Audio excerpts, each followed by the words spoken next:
দাফন না করে তার বিভিন্ন অঙ্গ প্রত্যঙ্গ কেটে বিক্রি করছেন এবং বিক্রি করছি ভাই, কোথায় বিক্রি করছি? মানে এমন অভিযোগ আছে আপনার? প্রমাণ দেখান, প্রমাণ দেখান। আপনারা অভিযোগ করলে হবে, আপনি প্রমাণ দেখাবেন না আমারে। আপনারও তো একটা সঠিক হিসাব দিতে হবে যে এই পর্যন্ত আমার এখানে কয়জন বললাম যে 600 মানুষ আমি দাপন কেমন করছি। মুখে বললে হবে না, আমার রেজিস্টার আছে না, আমার কাছে তো ডকুমেন্ট আছে, কিছু তো আছে। কম এখন আপনার এখানে 900 জনের মানুষ মারা গেছে, আপনি 900 জনের কিছু রাখলেন, বাকিদের লাশগুলো কোথায় গেল?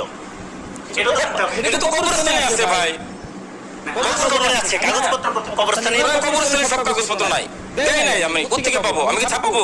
সেই কারণে আপনি বিপদে পড়েছেন। হ্যাঁ, কবরস্থানে আপনাকে গোপনে 14,000 টাকা দিলে আপনি দিয়ে চলে যাচ্ছি কবর দিয়ে।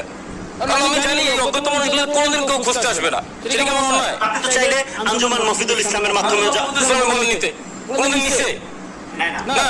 এটা আরেকটা, আপনারা খালি মুখেই বলেন যে অমুক সমস্যা, অমুক সমস্যা, আসলে বাস্তবতা এসে দেখেন কত কঠিন।